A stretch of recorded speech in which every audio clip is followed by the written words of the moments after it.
Brought to you by KR Mangalam University. We provide you the platform to turn your dreams into reality. Give wings to your aspirations with KR Mangalam University. Bharat की लड़ाई इस समय पाकिस्तान के साथ नहीं बल्कि पाकिस्तान में आतंकवाद के साथ है। लेकिन इसी आतंकवाद के समर्थन में पाकिस्तान अब खुलकर भारत का विरोध कर रहा है और भारत पर हमले कर रहा है। इसके जवाब में भारत लगातार काउंटर अटैक कर रहा है। बड़ी बात यह है कि भारत की इन कार्रवाइयों में पूरी दुनिया लगातार भारत के साथ समर्थन का ऐलान कर चुकी है। एक के बाद एक देश इसमें शामिल हो रहे हैं। चीन पहले ही पाकिस्तान से दूरी बना चुका है और इसी बीच भारत के पड़ोसी देश और सबसे पुराने देश नेपाल ने भी भारत का साथ देने का ऐलान कर दिया है। भारत की ऑपरेशन सिंदूर के कामयाब होने पर जहां नेपाल में भी खुशी है, वहीं दूसरी तरफ नेपाल भारत की इस लड़ाई में समर्थन दे रहा है। बता दें, पहलगाम आतंकी हमले में मारे गए 26 नागरिकों में से एक नागरिक नेपाल का था। नेपाल के लिए भी एक बड़ी क्षति थी। नतीजन आज भारत की लड़ाई में नेपाल अपना साथ दे रहा है। नेपाल ने भारत के ऑपरेशन सिंदूर पर प्रतिक्रिया व्यक्त करते हुए कहा है कि आतंकवाद के खिलाफ लड़ाई में हम सबके साथ हैं और नेपाल ने भारत को खुला समर्थन भी दिया है।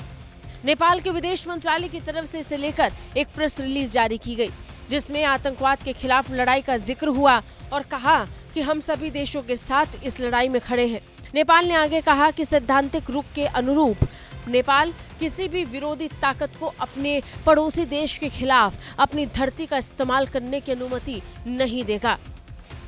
बड़ी बात यह है कि ऐसा ही एक ऐलान नेपाल से पहले श्रीलंका भी कर चुका है।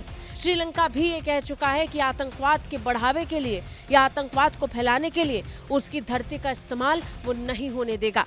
और इसी तरह अब भारत का एक और पड़ोसी मुल्क भारत के समर्थन में आ गया है। नेपाल ने भी ऐलान कर दिया है कि उसकी धरती का इस्तेमाल वो किसी कीमत पर आतंकवाद के लिए नहीं होने देगी। नतीजन उन्होंने भारत के लिए एकजुटता दिखाई है। बता दें, ऑपरेशन सिंदूर पर आगे प्रतिक्रिया व्यक्त करते हुए प्रेस रिलीज में कहा गया कि नेपाल सरकार 22 अप्रैल 2025 को भारत के पहलगाम में निर्दोष पर्यटकों पर हुए आतंकवादी हमले के बाद भारत और पाकिस्तान के बीच बढ़ते तनाव को लेकर बहुत चिंतित है, जिसमें एक नेपाली नागरिक की भी जान चली गई। इस दुखद अवधि के दौरान नेपाल और भारत एकजुटता के साथ खड़े हैं, साझा दुख और पीड़ा में एकजुट रहे हैं और भारत की इस लड़ाई में भी नेपाल एकजुटता दिखाएगा, भारत का समर्थन करेगा। ब्यूरो रिपोर्ट, भारत तक।